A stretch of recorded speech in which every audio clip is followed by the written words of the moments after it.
भागलपुर गांव में एक बहुत ही गरीब परिवार रहता था। उस घर में गोपाल दास, उसकी पत्नी और उसकी 3 बेटियां मोनिका, रवीना और माधुरी रहती थी। गोपाल दास मेहनत मजदूरी करके किसी तरह अपना घर चला रहा था। अरे चाचा, जल्दी जल्दी मसाला छत पर चढ़ा दो, इतना आलस मत करो।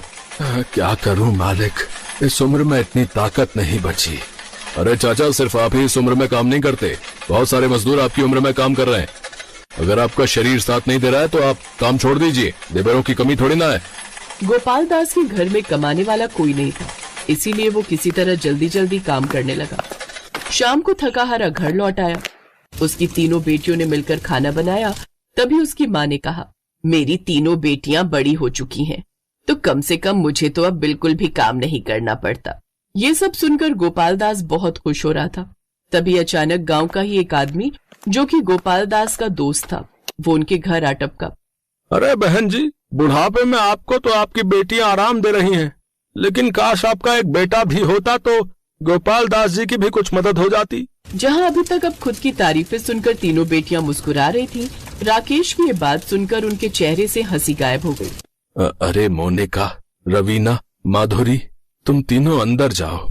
गोपाल दास की पत्नी और उसकी 3 बेटियां अपने अपने कमरे में चली गईं। अरे भाई साहब, इस तरह की बातें कम से कम मेरी बेटियों के सामने तो मत बोला करो। अरे गोपाल भाई, मैं तो तुम्हारी ही भलाई के लिए कह रहा था। मैं तुम्हें मेहनत मजदूरी करते हुए देखता हूँ तो बड़ा दुख होता है। अभी तक तुमने अपनी 3 बेटियों की शादी तक नहीं की। अरे कम से कम दामाद आ जाते तो दामाद ही कोई मदद कर देते। भाई साहब, मैंने अपनी बेटियों को किसी दूसरे के भरोसे नहीं पाला है, और न ही मुझे अपने दामादों से कोई मदद चाहिए। अगर ऐसा कुछ होता तो मैं बेटियां पैदा ही नहीं करता। दुनिया में लाखों लोग गरीब हैं, तो क्या हमेशा रोना ही रोते रहते हैं क्या? तुम्हारा बेटा भी तो जवान हो चुका है, 30 साल की उम्र हो गई, न उसको कोई अपनी लड़की देने को तैयार है और न ही वो कोई काम करता है, दिन भर आवारा घूमता रहता है। मेरी बेटियां कम से कम अपनी माँ की मदद तो कर रही हैं। चलो गोपाल दास भाई, आप खाना खाओ, मैं भी घर जाता हूँ। मेरी बीवी खाने पर मेरा इंतजार कर रही होगी। हाँ हाँ, जल्दी घर जाओ। तुम्हारा बेटा भी दारू पीकर कहीं से आ ही रहा होगा, उसको भी तो संभालना पड़ेगा तुम्हें। इतना बोलते ही राकेश वहाँ से 9-2-11 हो गया। रात में 3 बहनें, मुझे तुम दोनों से बहुत जरूरी बात करनी है। अगर यहाँ पर हम लोग बात करेंगे तो हो सकता है हमारे माता पिता सुन ले, इसीलिए कल अपने खेतों के पास सुबह सुबह चलेंगे हम लोग। ठीक है दीदी। अगले दिन मोनिका, रवीना और माधुरी अपने खेतों के पास चली गई। मोनिका दीदी, अब बताओ। माधुरी, रवीना, कल जो राकेश चाचा आए थे, उन्होंने जो भी बात कही एक तरीके से सही ही कही। कौन सी बात? हम 3 लड़कियां हैं, ज्यादा से ज्यादा हम तीनों अपनी माँ की खाना बनाने में ही मदद करते हैं। राकेश चाचा ने कहा था कि अगर हमारा एक भाई होता तो वो पापा की भी मदद करता। राकेश चाचा के कहने का मतलब ये था कि एक लड़का ही अपने बाप की मदद कर सकता है। दीदी, क्या लड़कियां अपने बाप की मदद नहीं कर सकती? बिल्कुल कर सकती हैं, लेकिन हम तीनों आखिर करेंगे क्या? कुछ भी करना पड़े, लेकिन जल्द से जल्द हम तीनों को ही मिलकर अपने पापा को लेबरी करने से रोकना होगा। दीदी, ऐसा करते हैं, हमारे गांव से 2 किलोमीटर दूर चौराहे पर थोड़ी बहुत दुकानें, बहुत सारे सलवार सूट और साड़ियों की भी दुकानें, क्यों ना हम वहां चलकर अपने लिए कोई नौकरी ढूंढे? हाँ, ये तूने बिल्कुल सही कहा माधुरी। वो तीनों पैदल ही 2 किलोमीटर उस मार्केट में गई। वहां पर सबकी खुद की छोटी छोटी दुकानें थी। तीनों बहनें वहां काम मांगने लगी। अरे बेटिया, हमारे पास आसपास के कुछ गांव वाले ही कपड़े खरीदने आते हैं। हम लोगों की दुकान किसी शहर में तो है नहीं जो हम पगार देकर किसी दूसरे को काम पर रखें। उन तीनों ने बहुत सारी दुकानों पर नौकरी ढूंढी, पर उन्हें कहीं भी काम नहीं मिला। थक हार कर वो लोग अपने घर की तरफ वापस लौट आई, लेकिन तभी रास्ते में उन्हें बहुत सारी भीड़ दिखाई दी। रवीना, माधुरी, ये गांव वाले कहाँ जा रहे हैं? दीदी, लगता है सारे गांव वाले ये गांव छोड़कर हमेशा हमेशा के लिए जा रहे हैं कहीं। अरे चलो इन गांव वालों से ही पूछते हैं। तभी अचानक मोहिनी की नजर अपने पापा के दोस्त राकेश पर गई।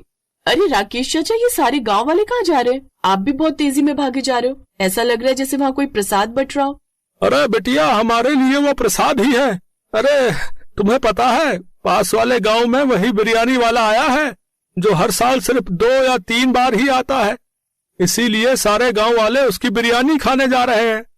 मुझे जाने दो, वरना ये लोग आगे निकल जाएंगे, हाँ तो सारी बिरयानी भी खत्म हो जाएगी। हाँ।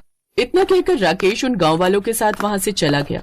ये गांव वाले भी ना बिरयानी के पीछे बिल्कुल पागल हो जाते हैं। जब भी बेचारा वो बिरयानी वाला आता है, गांव वाले उस पर टूट पड़ते हैं। इसी बात का फायदा उठाकर वो बिरयानी वाला बहुत महंगी बिरयानी बेचता है, फिर भी ये गांव वाले खाने पहुंच जाते हैं। खैर, पैदल चलते चलते वो तीनों किसी के घर में घुस गई। वो घर उनकी सहेली रानी का था। अरे रानी, इस गांव में सिर्फ तुम्हारे ही घर खुला देखा तो तुम्हारे घर चले आए। सारे लोग बिरयानी खाने गए, तुम नहीं गई? तुम तीनों तो जानती हो मेरी माँ बंगाली है और हम लोग के लिए बिरयानी तो बहुत ही नॉर्मल चीज है। पता नहीं गांव वाले क्यों पागल रहते हैं बिरयानी के पीछे। तुम्हारी माँ बंगाल की है तो उन्हें तो जादू टोना आता ही होगा। अरे रवीना, कैसी बातें कर रहे हो? हर बंगाली को जादू टोना थोड़ा ही आता है, ये तो सिर्फ कहने की बात है। रवीना, माधुरी, चलो हम लोग अपने घर चलते हैं। हम तीनों सुबह की निकली हुई हैं, माँ हम तीनों का इंतजार कर रही होगी। तीनों अपने घर पहुंच गई। घर पहुंचकर तीनों बहनें एक बार फिर से वही सोचने लगी कि आखिर अब क्या किया जाए, क्योंकि काम धंधा तो किसी को मिला नहीं, और उस गांव में जब लड़कों को काम नहीं मिलता तो लड़कियों को कहां से मिल जाएगा। तभी अचानक मोनिका के दिमाग में एक प्लान आया। मुझे लगता है नौकरी मिलना आजकल के टाइम पर बहुत मुश्किल है। तुम दोनों ने देखा, पूरे गांव वाले बिरयानी के पीछे पागल हैं। अगर हम तीनों मिलकर किसी तरह बिरयानी का ठेला लगा लें तो गांव वालों को हर रोज बिरयानी खाने को मिलेगी। हाँ दीदी, ये तो हम लोगों ने सोचा ही नहीं। ये गांव वाले और आसपास के गांव वाले भी पहले दिन से ही टूट पड़ेंगे हमारे ठेले पर। हर रोज हजारों की कमाई होगी कम से कम। एक बार अगर काम चल गया तो पापा का काम हम लोग छुड़वा देंगे। लेकिन इसमें भी तो रुकावट है। बिरयानी बनाने के लिए बाकी सब तो हमारे पास है, लेकिन मटन और चिकन कितना महंगा है, वो हम कैसे खरीदेंगे? इतना तो पैसा भी नहीं हमारे पास। दीदी धीरे धीरे बोलो ना, माता पिता सुन लेंगे। कल हम लोग रानी के घर में बैठकर इस बारे में बात करेंगे। अगले दिन तीनों बहनें रानी के घर पहुंच गई। तीनों ने रानी के साथ अपनी बात शेयर की। अरे तो तुम तीनों को ये किसने कहा कि शुरुआत से ही मटन और चिकन की बिरयानी बनाओ? पर बिरयानी तो मटन और चिकन की ही बनती है ना। हाँ, लेकिन तुमने कभी वेज बिरयानी का नाम नहीं सुना? हमारे बंगाल में तो बिरयानी में आलू डालकर बनाते और बड़ी स्वादिष्ट भी लगती है। इतना सुनते ही तीनों बहनें खुश हो गईं। लेकिन आलू बिरयानी आखिर बनाते कैसे हैं? जैसे चिकन और मटन की बिरयानी बनाते हैं वैसी आलू बिरयानी भी बनाते, बस आलू उबाल कर डालना है। और रही बात बिरयानी बनाने की, तो वो तो मेरे घर में बना लेना और मेरे ही घर के बाहर चबूतरे में दुकान भी लगा लेना। हाँ, ये सही रहेगा।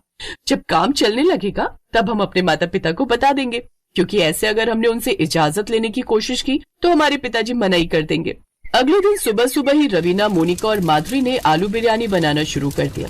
बाकी लोगों से ये बिरयानी अलग बने, इसके लिए आलू को थोड़ा और स्वादिष्ट और रंगीन बनाना होगा।